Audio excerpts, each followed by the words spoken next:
আসসালামু আলাইকুম প্রিয় খামারি ও কৃষক ভাইরা, আপনারা যে যেখান থেকে আমার এই ভিডিওটি দেখতে পারতেছেন, আমি সবাইকে জানাই ঘাস টিভি বাংলা চ্যানেলের পক্ষ থেকে আন্তরিক শুভেচ্ছা এবং অভিনন্দন।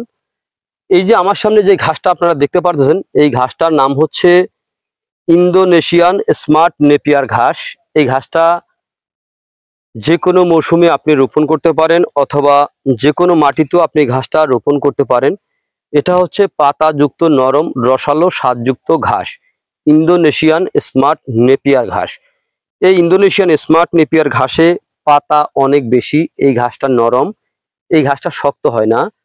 দেখা যায় অনেক ঘাস আছে, দেখা যায় আপনার বড় হয়, কিন্তু এই ঘাসটা কিন্তু আপনার খাটো থাকে। কিন্তু বড় যে ঘাসগুলো হয়ে থাকে সেটা কিন্তু 5 ফিটের উপরে হলে কিন্তু আপনার এই ঘাসের গোড়াটা কিন্তু আপনার শক্ত হয়ে যায়। ওই ক্ষেত্রে মেশিনের প্রয়োজন হয়।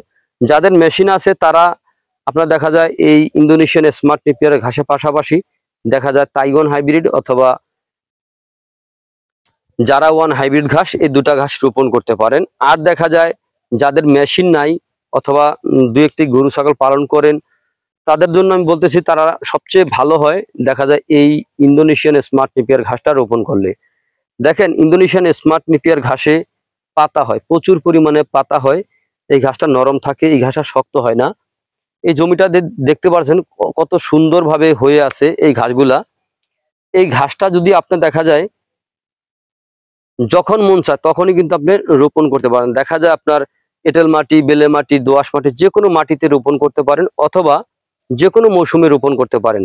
অন্যান্য কিছু ঘাস রয়েছে দেখা যায় শীতের সিজনে আপনার কম হয়, আর এই ঘাসটা শীত আর বর্ষা নাই, সকল সময় কিন্তু ঘাসটা হয়ে থাকে, এই ইন্দোনেশিয়ান স্মার্ট নেপিয়ার ঘাস।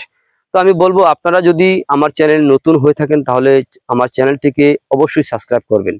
দেখা যায় আজকে না হোক কাল, কাল না হয় পরশু যদি আপনাদের ঘাসের প্রয়োজন হয় তাহলে অবশ্যই আমার স্ক্রিনে দেওয়া নাম্বারে যোগাযোগ করবেন। আমরা এই ঘাসের কাটিং বাংলাদেশের প্রতিটা জেলা উপজেলায় কিন্তু আমরা ডেলিভারি দিয়ে থাকি। তো প্রিয় বন্ধুরা, যদি আপনাদের গরু ছাগলের খামার গড়ার ইচ্ছে থাকে তাহলে আমি বলবো আগে আপনারা ঘাস চাষ করবেন।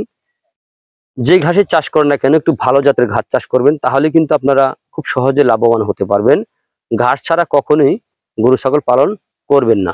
তো প্রিয় বন্ধুরা, আজ এখানে এ পর্যন্তই। আপনারা সকলে ভালো থাকবেন, সুস্থ থাকবেন। আল্লাহ হাফেজ।